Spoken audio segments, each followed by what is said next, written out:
Hello, everyone. Welcome to podcast Aunty, and I'm your host, Aparna. A very happy new year to you all. I hope the year has kicked off on a fantastic note for each one of you. Now, before we begin into today's episode, I want to say sorry for being quiet over the past month. There were several reasons for it. Work got a bit busy, and I also took a vacation with my family, so I didn't have time to create any content or post any video.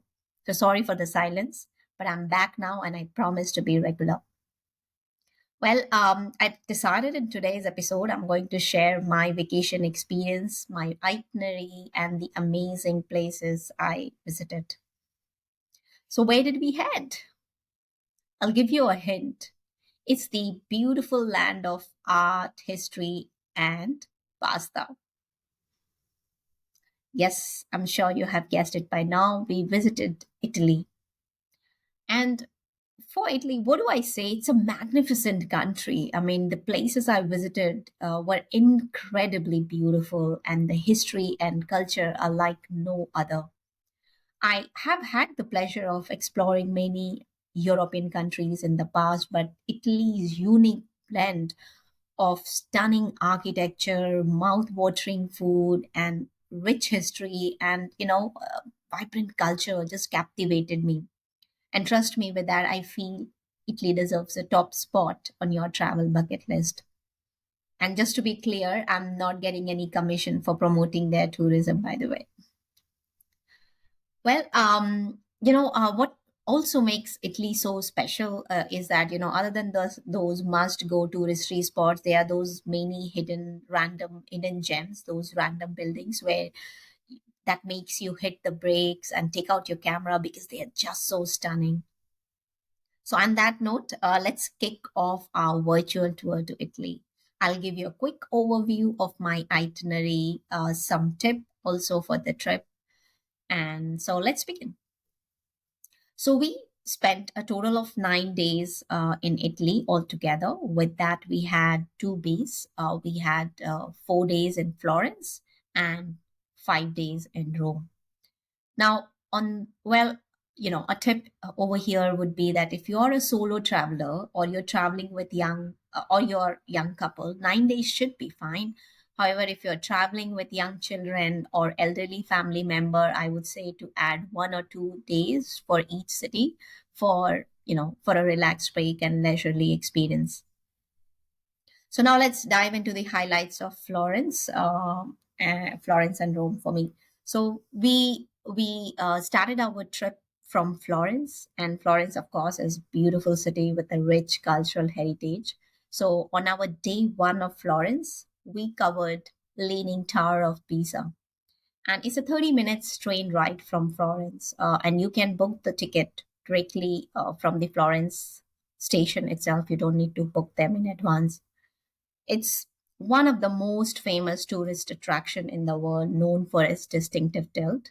A little bit about a Leaning Tower of Pisa is that the construction built it was built in the 12th century. However, construction had started around the 11th century, and it took almost 200 years to complete due to as constructions were halted several times due to financial issues or war.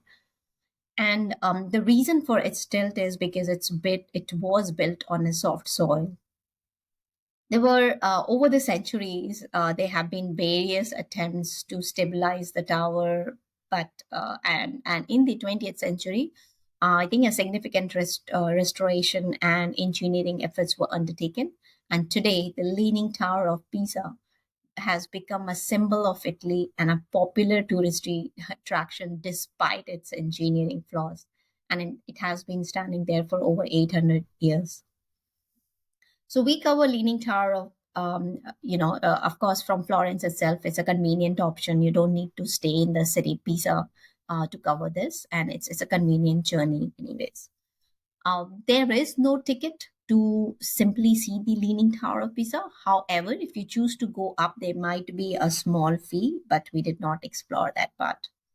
The train ticket for adults from Florence was around 20 euro. Now, for day two, we took train to Venice.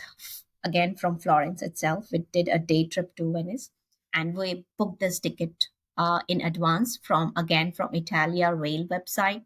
The ticket prices do vary, so if you buy it at the last minute, you may be paying a high fee. So I would suggest buying in advance, and the train ride is just 2 hours and 13 minutes, and it's pretty scenic.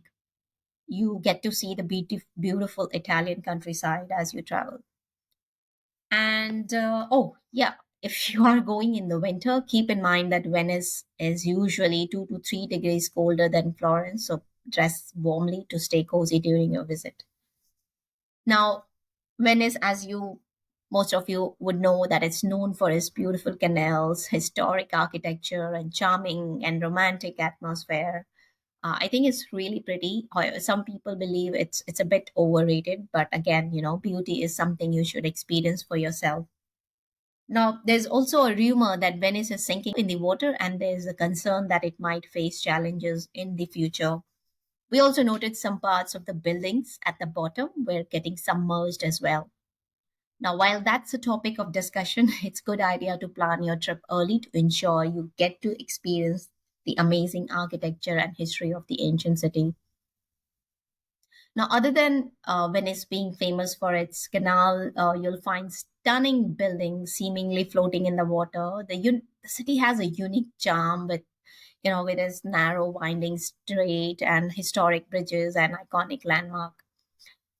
One quick tip: Venice isn't complete without a gondola ride, so you can buy easily in Venice itself, and it's typically around 10 euros. So enjoy the unique experience of gliding through the charming canals. And for us, we only did one way, and while coming back, we used our GPS to find our way to the train station. And it's really a lovely long walk with cafes and restaurants and shops on the sides. So it's a good walk, huh? But if you're traveling with young children, you might want to consider buying a round trip ticket for the gondola. Now, for the last 2 days, we explored the Florence city itself. Now, there are many things to do and explore in Florence. There's Uffizi Gallery, there's Duomo, there's Palazzo Pitti, and many more. My favorite was the stroll across the iconic medieval bridge lined with shops, eateries, cafes over the Arno River. And it's so beautiful during the day and night, both it has an amazing feel. Now, from Florence, we went to Rome. We went by train again, and the train journey is around less than 2 hours, is 1 hour, 40 minutes, I think. Please remember to buy all these tickets in advance to avoid paying more at the last minute again. Now, for Rome, I would say it was the highlight of our trip. The city has some magnificent and amazing building, and I was mesmerized from the time we sat in the cab to the hotel. And because we traveled during Christmas time, it was magical. The Christmas lights in Rome's are to die for. It created a breathtaking and really festive atmosphere throughout the city. So it was really nice. Again, like Florence, Rome has numerous museums and churches, and each boasting architectural beauty beyond compare. You know what they say? All roads lead to Rome, and you truly understand the essence of this saying once you have strolled through the captivating streets. Well, now in Rome, we started. What did we cover? We started on day one. We covered Colosseum, and of course, right, it's a very old and famous building in Rome. It is a must touristy spot. You have to go there, and it was built by the ancient Romans more than 2,000 years ago. And it's a huge arena. It's like a big stadium where the Romans used to have different kind of games and shows. If you have seen the movie Gladiator, the Colosseum is shown as a place where gladiators fight. Gladiators were people trained to fight with each other with swords and other weapons for the entertainment of the Roman crowd. But Colosseum was not only for gladiator fight, they also had other events like animal hunts and even mock sea battles, where they filled the arena with water. Can you imagine? So basically, it was a place where the Romans could go to have fun and see different kinds of shows. Well, Colosseum has faced earthquakes and other natural disaster throughout its long history, which have caused damage to the structure, leading to cracks and shifts in the original form. One of the fun fact is, did you know that someone once got fined for writing their name on the wall? So please avoid the temptation of doing that. And I think because it's a historic place, it's important that we respect. On a quick tip for Colosseum, it's best to purchase the ticket a month in advance, and it's a firefighting situation. Even if you're trying to book online, make sure you are booking this through a reliable website because there are many dodgy ones as well. We booked it through a coopculture.it website, and that's where, and the booking opens exactly 30 days in advance. And if you decide to buy tickets on the spot, they might come with tour guide, and it can get really expensive. Other than your entrance ticket, which is around 25 euro, you'll have to pay additional fee of 300 euro to the tour guide. So it can be a bit expensive depending on how you want to explore. If you are okay exploring on your own, it's better to purchase your ticket in advance. And they do tend to sell out really quickly. So keep refreshing the website page, and they open exactly a month in advance. So, for example, if you're going on 30th December, it will open on 30th November. Make sure you follow the CET timing as well. Now, other than Colosseum, we covered Pantheon and Trevi Fountain as well on our day two. It was closer to our accommodation. So, in case you are having a tight itinerary and are pressed for time, you may consider skipping these attractions. However, I would say if you can accommodate both of this, Trevi Fountain and the Pantheon together, it would be a great way to experience two iconic landmarks in single visit. Now, about Pantheon, it's an ancient building in Rome. It was again built 2000 years ago. And the word Pantheon means all God. So it was originally built as a temple, it was dedicated to all Roman gods. I think what's amazing about Pantheon is that it has a unique dome, and at the top there is an opening called the oculus, and it doesn't have any glass or covering even till date. So, and this opening lets the light in and even rain. It also, amazingly, also helps to balance the weight of the massive structure, which is revolutionary for its time, I would say. Now, even though there is an opening on top, when it rains, water get through the oculus and it falls directly onto the floor below. But because the drainage system was created so cleverly that it prevents flooding because the way the drainage system was designed. So the floor is slightly sloped and there are drains to help manage the rainwater that comes in. So Pantheon's dome is still considered one of the largest unreinforced concrete domes in the world. There is a small fee to enter the Pantheon, which has been added just recently. I think it was free until a few years ago. You can purchase this ticket on the spot itself. It's not very hard. Now, we also went to Vatican City. Vatican City is a tiny country located in the middle of Rome, Italy. It is the smallest country in the world. It's so small that you can almost walk around it in 40 minutes.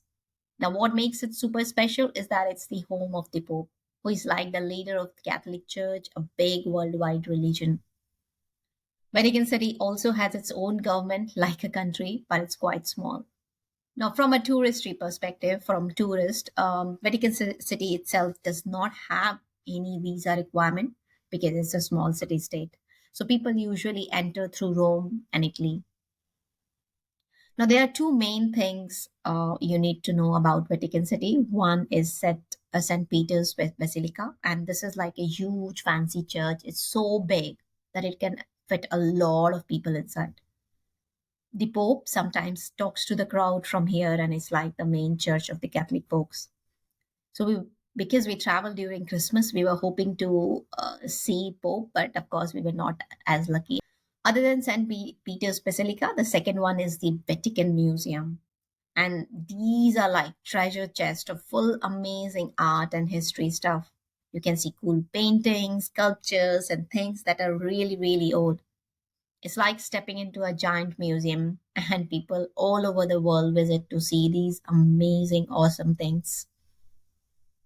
Now, for Vatican City, I would say it's also a good idea to buy the tickets in advance, and just so that you avoid long lines.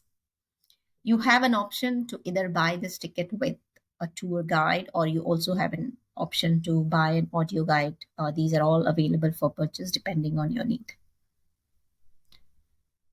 And well, overall, in Italy, I think we covered most of these touristy places, especially in Rome, because of our accommodation location. We covered most of these touristy places in Rome by walk, and it's a great way to explore or see the city. But of course, if you're with young children and elderly, keep in mind that the walk can be tiring. And of course, weather plays a role as well. We visited during winter, so it was quite an easy, relaxed walking was much easier. So consider the weather and energy level before of your little ones when planning your exploration. Now, I would say there are many more touristy attraction that we went, but it's hard to cover all of this today. Now, while I have shared these amazing touristy spots, culture, and history, the main highlight, the important part of our Italy trip was the food. Now, Italian food here is like nowhere else. Pizza, gelato ice cream, tiramisu, arancini, gnocchi, wine, and so much more. And the best part? They were not expensive, considering how delicious they were.